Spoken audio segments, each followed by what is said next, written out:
certainly no motivational speaker. No different than anybody else, that's for sure. I've got struggles. We all have struggles just like you guys do, except we have a very public job, right? So I don't know anything more than you guys do, but here's what I'm starting to get aware of, at least in my life, and I want to pass this on to you, Abby. If you weren't listening a couple of minutes ago, it's hard to recover from that. I feel so bad for you, really, I do. Abby was saying that she's not looking forward to going to her cousin's wedding this weekend because she has this wedding dress that she fit into a year ago, just tried it on, and it has really done a job on her psyche because you're not fitting into it the same way. Yeah, I mean, there's no other way to put it other than the fact that, like, I look bad in it. And it's a dress that you have to wear. It's a dress that the bride picked out a year ago. I bought the size that I thought would fit me this time around, and I went to the tailor yesterday, and I look horrible in it. And if I'm being honest, I'm just not excited to go anymore because I know I'm going to feel bad about myself the whole day. And Abby and people like Abby, who, when you look at Abby, you would say, and this was part of what you were talking about also, is that when you look like Abby, you can't complain about your weight, right?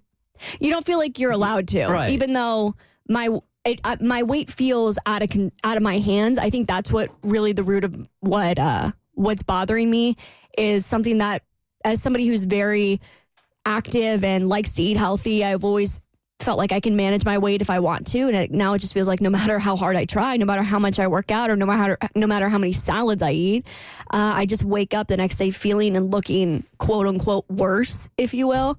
And it's really frustrating because this is a day I wanted to look really good at and feel really good at. And that's just not going to be the case. Well, when you put a lot of work and when you put a lot of work into something and you're not seeing the results, that can be very deflating, very frustrating, and can take a toll on you because you're doing everything. It's like quote unquote right, and you're not seeing any results. So it's like just banging your head against the wall, and you're like, what's the point? What am I doing all this for if I am not able to achieve what I'm supposed to achieve by doing the things I'm supposed to do? Yeah. The biggest concern for me with what you said was that you just don't feel good. Yeah. Like looking at a picture and then having it mess with your psyche and stuff is kind of one thing. But when you wake up in the morning, or you don't have energy at your age, when you're going to the gym as much as you are, or maybe you need some rest, I don't know. But I think here's where I was going with this, and I got caught up with it yesterday, and I mentioned it on my Instagram also, is that I don't know if you and I are in the same algorithms, but I feel when it comes to working out or it comes to like biohacking, you and I were talking about that Gary, what's his name? Oh, Gary Brecka. Gary Brecka. Yeah. You and I have these conversations where health conscious, biohacking, your mom's into it also. So I don't know what your algorithm looks like, but I have a feeling that ours might be similar. So when I go through mine on Instagram, it's mostly like people telling you that, I don't know who needs to hear this, but today, blankety, blankety, blankety, blankety, blank, right? And I have really had to take a step back and say, wait one second. Maybe, just maybe, I'm okay. But when I look through my algorithm and they're making all these suggestions on how to lose weight or how to build muscle or how to be more mentally healthy or whatever, it makes you take a look at your life, I think, in a way that sort of encourages you to be perfect. And I think it's a dangerous thing online that each and every day I am bombarded with these messages on how to better myself, and I forget that maybe I'm just okay.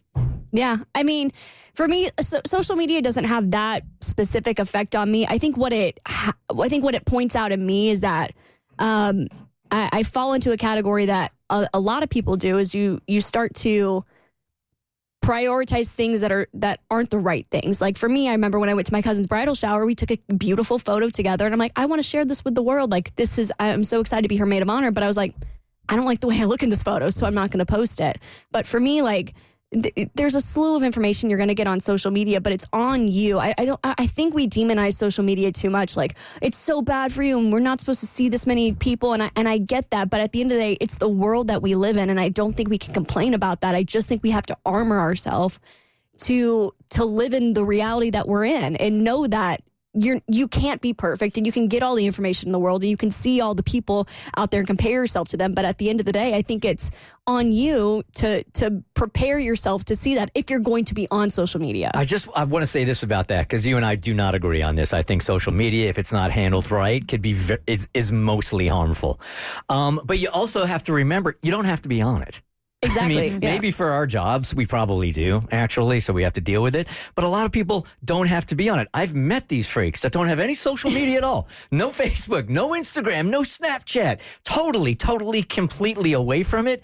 And they seem so happy and unaware. And I admire it. You don't have to be on it, but it's part of the fiber now of our society, but you don't have to accept it. As we veer from body image to social media, a friend posted something recently, and it's so true, because these algorithms are going to feed you what they think you want to see, what you want to hear, right? And that's with you with this, like all this self-help. I don't want to call it nonsense, but just it's a lot of it is. a repetitive self-help. And another friend shared something, and this is what's been flooding my Instagram. Not everyone's a narcissist. Not everything is gaslighting. Not everything is triggering. We've just been so conditioned that and we throw these words around so cavalier-like that we really need to take a step back. And we've just gone to these extremes, right? So I think if we just take a step back and really look at a situation for what it is, then rather what social media is telling us it is, we will be better off for it. I think that's such great advice. Because if you look at one video about narcissists and you know one, so it makes you want to start watching more and more about narcissism, you can get yourself in this narrow algorithm where you think everybody in the world is a narcissist, which actually makes you a narcissist. But you know what I'm saying is that you can get into these algorithms and it can really, really shade how you're looking at things. It's sort of like WebMDing your health symptoms. Like, you know, when you have a headache and you WebMD it, and it's like, you have a brain tumor. You just, every time you have a headache doesn't mean you have a brain tumor. And just because somebody displays symptoms that could be narcissistic doesn't make them a narcissist. Right. Exactly. I know we're supposed to be fun and all, but these conversations to me are really, really important. I like having them on the show. Good morning, Jessica. You're on the Bert Show. Hi, good morning, guys. How you doing? Good, thank you. So about a year ago, I emailed you guys about my husband wanted to divorce me because I was fat, pretty much, curvy girl. So after a while, I ended up divorcing him because I was not going to put up with another 10 more years of that. I did lose the weight, and I physically look way better, but I still don't feel great. And it's like this time around, I had to work from the inside out, getting all those stereotypes and you should be looking like this and looking like that and acting this and eating that out of my head, because it's a self battle. Like I battle with that with myself. I lost 75 pounds in a year and a half. Damn. Which it was more because of the pressure he put me through, and you know, I didn't want to lose my husband because I ended up losing him anyway. I kick his ass out. But at the end of the day, you can get away. You can get out of your own head until you do the work, and it's going to take a while because it's not as easy as just lose a few pounds or working out. Your mental health is a lot harder to deal with than your physical health. But little by little, surrounding myself with positive people and cleaning my outsider toxic people, that helps a lot. And it's going to take a while. It's going to take a minute. But the first thing I did was get rid of my biggest toxic person, which was him, after he threatened me with divorce because I wasn't in shape. I appreciate you calling, Look Jessica. at you shedding that 200 pounds like that. Like another 200. The Bert Show.